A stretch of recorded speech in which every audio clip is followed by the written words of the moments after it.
Hey guys, I want to bring another short video about the proposed assault weapons ban, and this one's on a federal level, 2018. I had just seen this yesterday and wanted to go ahead and bring it out the best I can. It's just been written. I don't believe anything has been even remotely introduced as far as I can tell, because it does not even have a bill number. It just says HR blank. So it's still very early, but it may not end up being this exact bill, but any way, shape, or form, anything like this is a no-go, obviously. But it's by a Mr. Saline. And I'm assuming that this is the exact person, David Saline. He's anti-gun, Rhode Island's where he's from. First gay mayor of the state capital, it says, of a U.S. state capital. All kind of different things, but he's definitely an anti-gun person, as it states. You know, against all the NRA and GOA types. Wants to get rid of bump stocks, you know, same rhetoric. So I'm assuming that this is the correct person. But regardless, I'll go through the bill here and try to be as brief as I can. It's to regulate, you know, assault weapons, which we know is a made-up term by the media, but nevertheless, it gives all their definitions of semi-auto pistols and what they mean, which they are, you know, accurate as far as those definitions go. You know, single pull of the trigger, fires one round, reloads itself, you know, rinse and repeat. But the assault weapon, it says a semi-automatic rifle that has the capacity to accept a detachable magazine and any of the following: pistol grip, forward grip, yeah, those evil pistol grips, a folding, telescopic or detachable stock, ooh, the evil telescoping stocks, grenade launcher or rocket launcher, a barrel shroud or a threaded barrel, which is ridiculous, a semi-automatic rifle that has a fixed magazine with the capacity to accept more than 10 rounds, except for an attached tubular magazine designed to accept and capable of operating only with 22 caliber rimfire ammo. So 22s seem to be okay. Any parts, combination of parts or components, attachments, or accessories that is designed or functions to accelerate the rate of fire of a semi-auto rifle but does not convert it into a machine gun. Okay, what is the rate of fire of a semi-auto? There is none. Now you look at any full auto machine guns, submachine guns, you can shoot those and get an average of, you know, say 500 rounds a minute, 1,000 rounds a minute, whatever. Semi-auto? No. Quick as you can pull the trigger.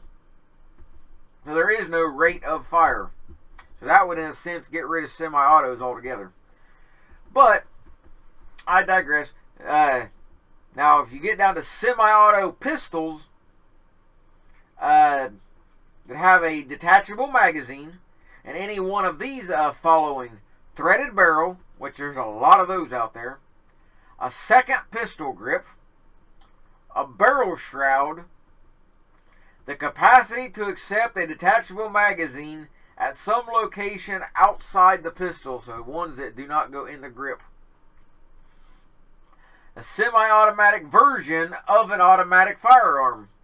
So if whatever gun you have is a semi-auto version of, let's say, a Thompson machine gun, or, you know, something of that sort, then that would be banned as well, because they think you can easily just, you know, wave your hands and make it full auto. A semi-automatic pistol with a fixed magazine that has a capacity to accept more than 10 rounds. So if it's got a fixed magazine, holds more than 10. So if it's something that's held by, that can be loaded with stripper clips, things of that sort.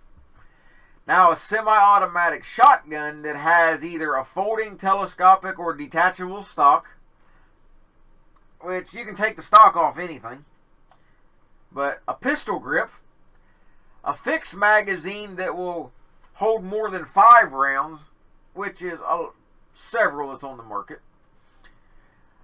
And the ability to accept a detachable magazine. And there are a lot of box-fed semi-auto shotguns on the market. A grenade launcher or a rocket launcher. Any shotgun with a revolving cylinder. All of the following types, copies, duplicates, or altered facsimiles. So anything that either is or looks like an AK, those are gone. Those are out of here. And I'll put the link to this in the description and in a pinned comment so you can look at it yourself and go through all of these rifles name by name to see what you have that may be on the the banned list. And there are lots on there. A high point carbine is even on the list. Springfield Armory SAR 48s, all manners of Thompsons, any variation of the Uzis, all AK-47s, they're out of here, whether it's a rifle or pistol variant, doesn't matter. So there's a huge number, like I said, all Thompsons. Okay, and now we get into a few other things. All belt fed is gone, semi-auto or not, they're out of here. Let's see, the large capacity, they call them ammunition feeding devices, which can be belt fed, drums, stripper fed, stripper clips, that kind of thing. Or anything that can be hooked together to make it longer, that has an overall capacity, or that can be readily restored or changed or converted to accept more than 10 rounds. This does not include an attached tubular magazine that only works with 22 rimfire. Barrel shroud means a shroud that is attached to or partially or completely covers the barrel so that the shroud protects the user of the firearm from the heat. Does not include a slide that partially or completely encloses the barrel. An extension of the stock along the bottom of the barrel that does not substantially encircle the barrel. This stuff's even confusing, but that's the way it's designed. And then it goes into what detachable and fixed magazines are. I'm not going to get into all of that. Or a forward grip. Those are evil too. Anything that's forward of the trigger. And then a rocket. Of course, that's all been put on there. Grenade launchers and thumb hole stocks. That's the same as a pistol grip, they say. So there's just so many different classifications of things they're throwing out there. Now, restrictions on assault weapons and large capacity feeding devices. See, in general section, you can all read most of this here, but by inserting the following: it shall be unlawful for a person to import, sell, manufacture, transfer, or possess in or affecting interstate or foreign commerce a semi-automatic assault weapon shall not imply to the possession, sale, or semi-automatic that are legally possessed under federal law of the date of the enactment. So stuff will be grandfathered in, it appears. Just nothing. So this is similar to the machine gun ban in '86. You know, at that point, anything prior would be legally transferable under the NFA, and you could still buy some full auto, Tommy guns, M16s. They cost a fortune, but they're out there. And this would follow under what appears to be the same sort of law, minus I don't see any tax stamps mentioned here, but same kind of an idea.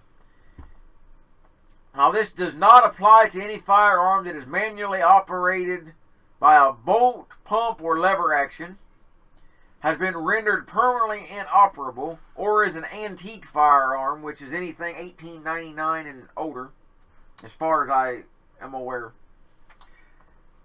shall not apply to the importation for manufacture, sale, transfer, possessions by local and state agencies, campus law enforcement, whether on or off duty. So law enforcement has a different classification.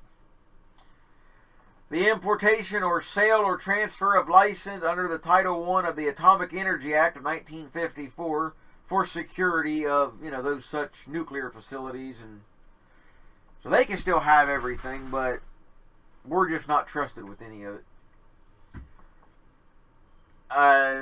Magazines are also grandfathered in, so those as well, but I'll get to that in just a second. But they are grandfathered in, which because they know there's multiple millions of magazines, there's no way they would ever get them. So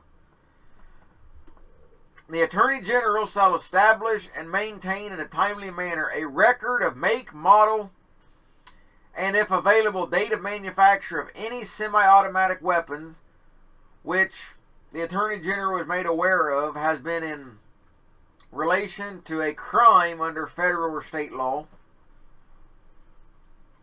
So they will have records of all guns that were used in any kind of a crime. But this is a pretty extensive bill. It's 126 pages, and I'm not going to go through all of it. But more or less, it's even worse than the Clinton crime bill back in the 90s, which has already been proven by numerous studies that it was ineffective and worthless. So all of that,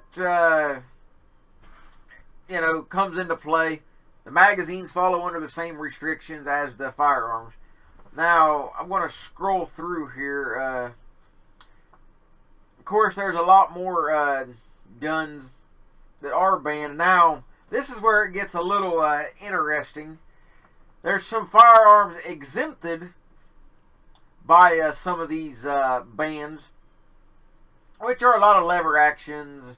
But what I find ironic, and I shouldn't even probably bring this out, but I will anyway. All AR-15s, 5.56, 223 is what they normally fire. Those will be banned, obviously. But the Ruger Mini 14 seems to be on the legal list, which is a gun that fires the exact same ammunition. They're going purely by aesthetics. What the gun is capable of doing, by the ammo it fires or whatever, makes no difference to these people. It's scary, it looks evil, it's gotta go. So if any of this even remotely has a chance of getting passed, I don't know, but it's out there. Even one that has the term sniper rifle in the name of the gun itself is on the legal list, it appears. This is just unreal and makes absolutely no sense. But I wanted it to bring it to everybody's attention and to call your state representatives as far up the chain as you can get. Call the White House. I did. Will it do any good? Who knows? But if enough people call, we can make a difference. If a lot of you remember the M855 green tip ammo that they wanted to ban a few years back, over 300,000 people called, wrote letters, complained, and they got rid of that. That was an uprising. They weren't going to go there. But if you sit back and do nothing, well, then I hate to say it, but gun owners will be the ones to blame for a lot of this if we sit around and do nothing. But there are dozens upon dozens of firearms that are specifically listed by name to be legal or illegal. Like I said, there's 126 pages. So I'm going to post it in the description as well as a comment. I'll pin it so you can see all this for yourself. And I just wanted to bring it out there. I know the video got a little longer than I had wanted it to, but I just wanted to bring it to everybody's attention. Don't take this stuff lying down. Fight it in any way possible. Join your state organizations, your gun right groups. Like here in Ohio, we got the Ohio Gun Owners Association. and a lot of states have similar groups. Get on board with those. Gun Owners of America is another great organization. Whatever group you decide to join, make sure one clear thing, that they are a no compromise group. Under no circumstances whatsoever should any group you decide to join and support, they should not compromise for nothing. Because these anti-gunners, if they can get one little thing for us to compromise on, they won't be satisfied. That empowers them. It's like adding fuel to the fire. They know if we can get them to compromise on this, then we'll just keep chipping away at it, and next it'll be something else, and before you know it, they've got everything. Because they don't want to ban guns. That's a kind of a misconception. Those anti-gunners do not want to ban guns. They want to ban you from having a gun. They're going to keep their armed security, gated communities, and protect their best interest. We are not their best interest. They could care less. They want their guns to be protected, but they just don't want to have any opposition. That's the thing. So if anybody says they want to ban guns, that's not entirely true. They just want to ban you from having guns. And that's something you need to bring up to anybody that you have a debate or an discussion, let's say, about on this issue. So I'm going to wrap it up here. Make sure you like, subscribe, and all that to the channel. YouTube is hit me this morning and demonetized 93 of my videos. It was 60 yesterday. Now it's up to 93. Some of the videos are as far back as 2010. So just wanted to throw this out there, bring it to everybody's attention. And if anything else comes up with this or any other gun laws, legislations, whether it's in my state of Ohio or on a federal level, I'll be sure to bring it to your attention. Take care, guys.